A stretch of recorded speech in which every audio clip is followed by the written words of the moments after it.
पैठण तालुक्यातील नवगाव ग्रामपंचायत हद्दीतील तुळजापूर येथील सरकारी व गायरान जमिनीवर 1978 पासून वास्तव्यात असलेल्या गरीब दारिद्र्य रेषेखालील घरणग्रस्त व पूरग्रस्त नागरिकांना कायमस्वरूपी घरांचा हक्क मिळावा यासाठी गावकऱ्यांसाठी पैठण तहसीलदार ज्योती पवार यांनी लेखी निवेदन दिले।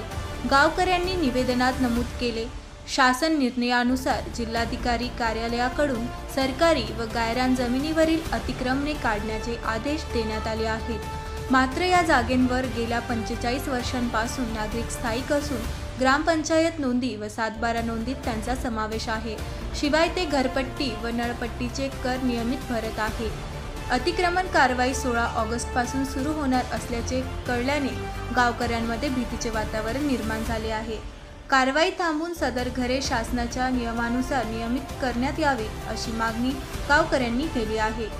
यावेळी सरपंच किशोर प्रभाकर चौधरी, उपसरपंच डॉक्टर शरीफ पठाण, माजी सरपंच साहेबराव दगडखेर, सदस्य गंगाधर साबळे, मनोज गायके, युसुफ पठाण, अफसर पठाण, हारून पठाण, दादा मेरड, कालू पठाण, पीनू जाधव, कृष्णा भंडारे, मोहसिन पठाण, निजाम शेख व ग्रामस्थ मोठ्या संख्येने उपस्थित होते।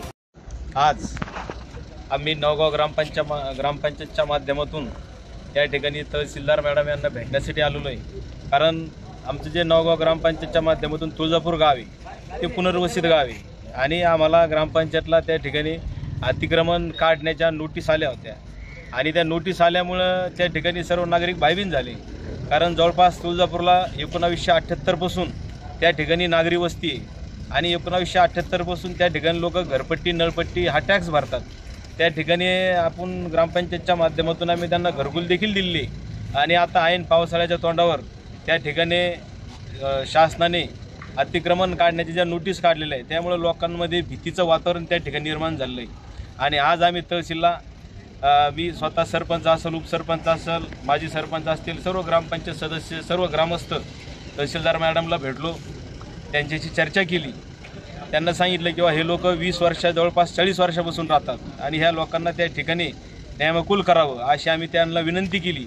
त्यानंतर आपल्या संभाजीनगर जिल्ह्याचे खासदार संदीपांजी भुमरे साहेब, आपल्या तालुक्याचे आमदार विलासबापू भुमरे यांच्या माध्यमातून देखील आम्ही हा प्रस्ताव पूर्ण तयार करून पाठपुरावा करून जे हे या ठिकाणी नागरी वस्ती आहे ही नागरी वस्ती आम्ही कायमस्वरूपी त्यांना त्या ठिकाणी घरं हे करून देणार आहे। त्यासाठी आज आम्ही या ठिकाणी तहसीलला आलतो आणि सविस्तर चर्चा झाल्यानंतर सर्वांचं त्या ठिकाणी तहसीलदार मॅडमनी समाधान देखील केले आणि मी हा प्रस्ताव करून लवकरच आमदार विलासबापू भुमरे यांच्या माध्यमातून आम्ही प्रशासनाला दाखल करणार।